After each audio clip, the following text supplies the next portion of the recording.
عندكمش رحمة، ما عندكمش قلب. النادي الاهلي نادي القرن، امتى اليوم يتعادل مع النادي الاهلي بامتياز. طبعا هتشوف عجايب النهاردة من عمرو أديب ورضا عبد العال. الكل هيحفل على النادي الأهلي بعد التعادل المخيب وصدمة الجماهير النهاردة من تعادل الأهلي مع نادي إنبي. طبعا هتشوف رضا عبد العال هيقول اللي عنده كله، وتشوف برضو الإعلامي الكبير رضا عمرو أديب.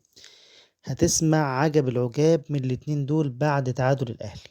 نسمع ونتابع، وفيديو مهم جدا جدا. انا ما عنديش حاجه اسمها اهلي وزمالك، وفي ناس تطلع وتقول لك ايه، اصل عشان ما اشتغلش في الاهلي فهو ايه، حاقد على النادي الاهلي. يا حلاوتك، ده ماله ومال الاداء السيء اللي انت بتقدمه؟ هو انا عايز نطلع اطبل زي المطبلطيه اللي هم ودوكوا في داهيه، اللي هم السبب في اللي انت فيه دلوقتي؟ ولا انت مفروض تاخد من الخبير وتسمع الكلام وتنفذه بما يرضي الله؟ هتبقى في حته تانيه. السلام عليكم ورحمة الله وبركاته، متابعي الأهلي نادي القرن في كل مكان، أهلا ومرحبا بكم.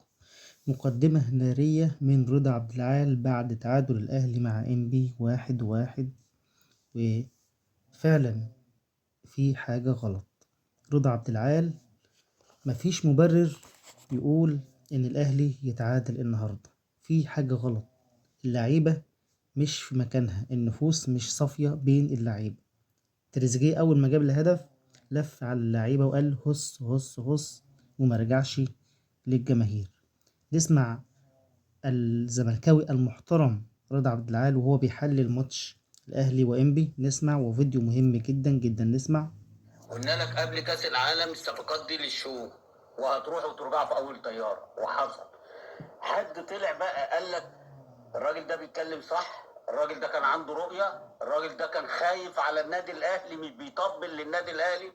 ده في ناس تانية محللين، وفي ناس تانية بيقدموا برامج وكبار، وفي ناس تانية لعيب الكوره وكانوا على اعلى مستوى بيخالفوا ضميرهم عشان المام، بيخالفوا ضميرهم عشان يبقوا على الشاشات. انما احنا بنقول حق ربنا، وعشان كده ربنا بيبقى معانا، لان احنا بنقول النصيحه بما يرضي ربنا، لان احنا بنتكلم على الاهلي وبنتكلم على الزمالك ومنتخب مصر. يعني احنا بنتكلم عليهم الثلاثه عشان احنا عايزين دايما الكوره من خلالهم هم الاساس. يعني الاهلي الزمالك لما بيبقوا كويسين منتخب مصر بيبقى كويس. ولكن نرجع ونقول دي اخرة التطبيق، دي اخرة اللجان اللي هي تعمل لك عكس اللي بيحصل. يعني النهارده يطلع يقول لك ايه، هو طبعا مش لاقيين حد هيمسكوا فيه، طبعا هيقول لك ايه، الحكم. هيقول لك الحكم النهارده ضيع مباراه، احنا لينا ضربتين جزاء، واحده لاشرف بن شرقي والتانيه الجريديشار اللي الراجل نط على منه وطلع الكوره. ما هي دي زي بتاعه ديانج. يا ولا يا ولا، طب وكرة الشناوي يالا، وكرة الشناوي يا ولا. انت السنة اللي فاتت موقف زي ده، امام عاشور رقص شيكا حارس مرمى فاركو وما لمسوش واتطرد، والراجل بتاع الفار قال له تعالى وراح وجه اتطرده برضه. فاكرين ولا مش فاكرين؟ ده الراجل حط ايده في. فعلا الكابتن رضا عبد العال عنده حق، لأن طبعا الأهلي مش هو ده النادي الأهلي. من أسوأ مباريات النادي الأهلي في الدوري المصري في تاريخ النادي الأهلي، من أسوأ البدايات هو الموسم الحالي دلوقتي. طبعا معاك أفضل لعيبة في أفريقيا ومش عارف تغلب. غيرت الجهاز الفني وبرضه مش عارف تغلب.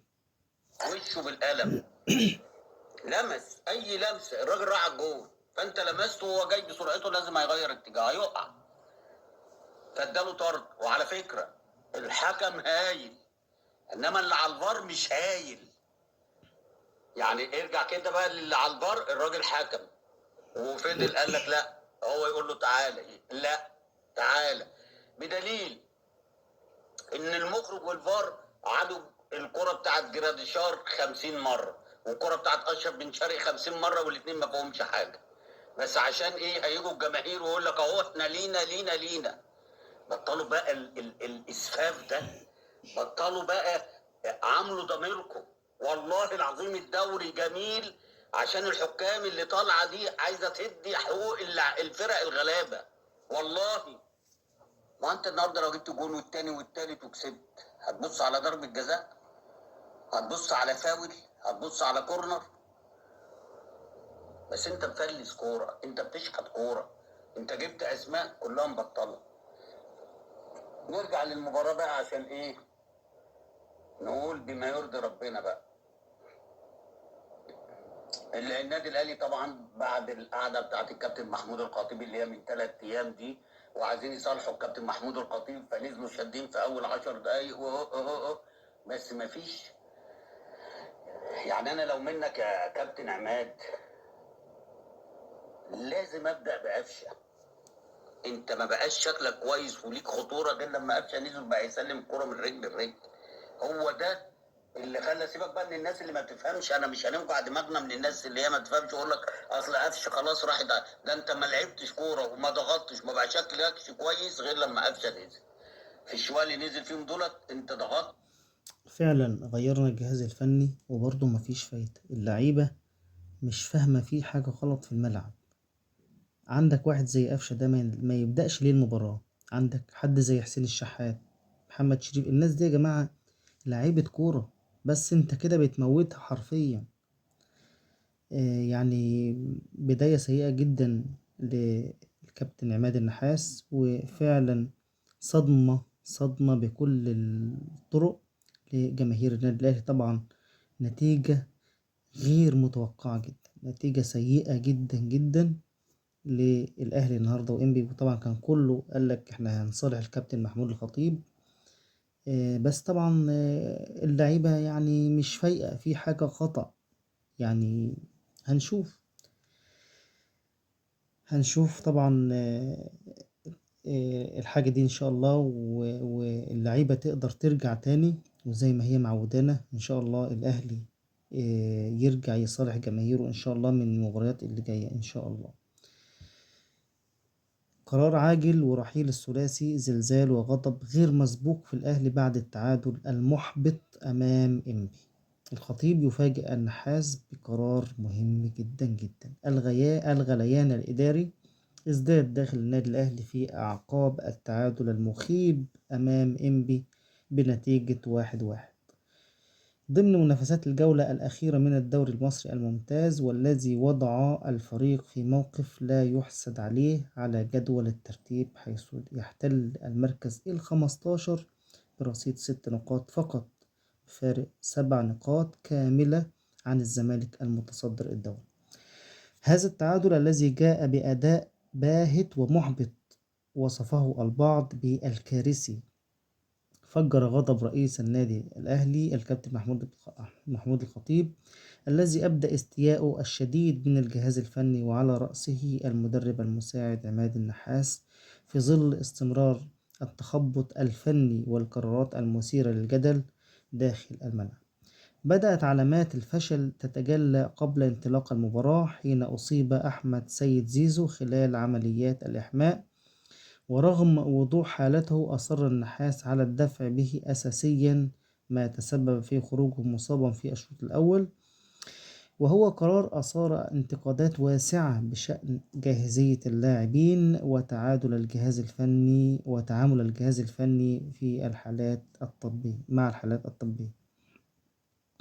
أما من الناحية الفنية فقد بدأ الأهلي مفككا بشكل واضح، حيث تم توظيف أليو ديانج بين الخطوط رغم أنه لا يجيد اللعب بظهره للمرمى أو القيام بدور صانع ألعاب في الوقت ذاته.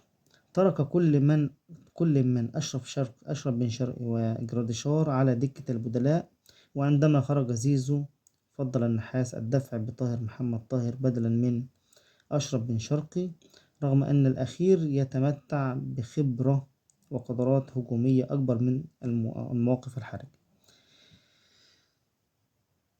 الخطيب يتجه لحسم الملف الفني. مصادر مقربة من النادي الأهلي أكدت أن الخطيب ناقش مع مجلس الإدارة إمكانية توجيه الشكر لعماد النحاس في أقرب وقت ممكن، واستخدام مدرب مساعد أجنبي أو صاحب خبرة واسعة في الفترة المقبلة، وخاصة في ظل عدم قدرة الجهاز الحالي على توظيف اللاعبين بالشكل الأمثل وإحداث أي تطوير يذكر في الأداء الجماعي.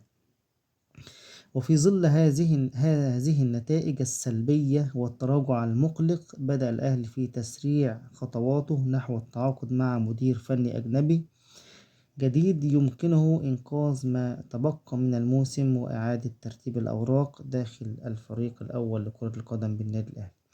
جماهير غاضبة والنحاس في مرمى النيران. ردود الفعل الجماهيرية لم تكن رحيمة، حيث وجهت سهام النقد إلى عماد النحاس، وخاصة من أولئك الذين دافعوا عن استمراره باعتباره ابن النادي، في مقابل من كانوا يرون أن الأزمة لم تكن في البرتغالي ريكاردو ريبيرو فقط، بل في المنظومة الفنية ككل، وعلى رأسها المساعدين المصريين الذين لم ينجحوا حتى الآن في تقديم الأوراق الإضافة المطلوبة. الواقع يقول أن الأهلي يعيش واحدة من أسوأ بداياته في الدوري المصري منذ سنوات طويلة، وسط أداء باهت وقرارات فنية محيرة وتراجع جماعي في مستوى اللاعبين. هل اقتربت نهاية النحاس مرة تانية؟ كل المؤشرات تشير إلى أن إدارة النادي الأهلي بصدد اتخاذ قرارات عاجلة وجريئة خلال الساعات القليلة القادمة، وقد تكون بداية ذلك هي توجيه الشكر لعماد النحاس، وخاصة في حال تم التعاقد مع مدرب أجنبي جديد خلال فترة التوقف المقبلة. فهل تكون هذه هي نهاية مغامرة النحاس مع الأهلي؟ وهل ينجح الخطيب في تصحيح المسار قبل فوات الأوان؟ الساعات القادمة ستحمل الكثير من الإجابات والمفاجآت داخل النادي الأهلي. طبعا الكابتن حسن المستكاوي أغرب ما قال عن تعادل الأهلي أمام إنبي وسر بكاء إمام عاشور لاعب النادي الأهلي. كشف الناقد الرياضي حسن المستكاوي أن الأهلي تحت قيادة عماد النحاس فشل في تحقيق الفوز على إنبي، رغم أن الفريق البترولي لعب بأريحية كبيرة وحقق التعادل في وسط وهي سقطة كبرى تحتاج إلى حساب. وقال المستكاوي أن الأهلي يخرج من مباراة إلا بخسائر عديدة، والتشكيل كلمة السر هناك جراءة غير عادية في الأهلي من الفريق، والأهلي في وضع سيء، والنحاس أيضا تغييراته متأخرة للغاية، وكان يشاهد مباراة أخرى ويتابع فريق تاني. وقال المستكاوي أن الأهلي يعاني بسبب اختيارات ريبيرو السابقة. هناك لاعب خلاص حرام يلعب احتياطي رغم أنه الأفضل وسط الملعب، وهو محمد مجدي قفشة. طبعا ده يا جماعة حرام يقعد بره على الدكة، المفروض قفشة ده يبقى أساسي ويلعب في مكانه الصحيح. وإن الحديث عن أتحدث إلا عن سوء الأداء الذي لا يطمئن، مشيرا إلى أن الخطيب لازم يتحرك حتى لا يخسر الأهلي الدوري بسبب غرفة ملابس الأهلي، لأن فيها مشكلة وعليه أن يجدد دماء الفريق. وقال المستكاوي أن الأهلي فاز بلاعب أهم من نقاط المباراة وهو محمد بن رمضان، مشيرا إلى أن حسين الشحات ساحر ولا يلعب، وأن هناك لاعب لازم لا يلعب مرة أخرى وهو من لا يقدر قميص النادي الأهلي. وقال أن ما حدث من إمام عاشور وبكاء بعد المباراة يؤكد أنه لاعب طموح، وفاجأت الجماهير إمام عاشور بالتصفيق وهو تقديرا له. انتهى لقاء الأهلي وإنبي في الجولة السادسة من عمر بطولة الدوري المصري بالتعادل الإيجابي 1-1 في المباراة التي جمعت الفريقين على ملعب أحمد عثمان اليوم. كل النهاردة أخبارنا عن النادي الأهلي. نعتذر مرة أخرى للجماهير ونقول إن شاء الله الفريق قادر يعود مرة تانية، وقادر إن شاء الله يسعدكم في المباريات القادمة، وإن شاء الله الأهلي ياخد الدوري زي ما هو معودنا كل عام وكل موسم، ونعتذر مرة أخرى للجماهير، وإن شاء الله اللي جاي أفضل. لو عجبك الفيديو ما تنساش تعمل لايك وشير وتشترك في القناة وتفعل الجرس عشان يوصلك كل ما هو جديد عن النادي الأهلي.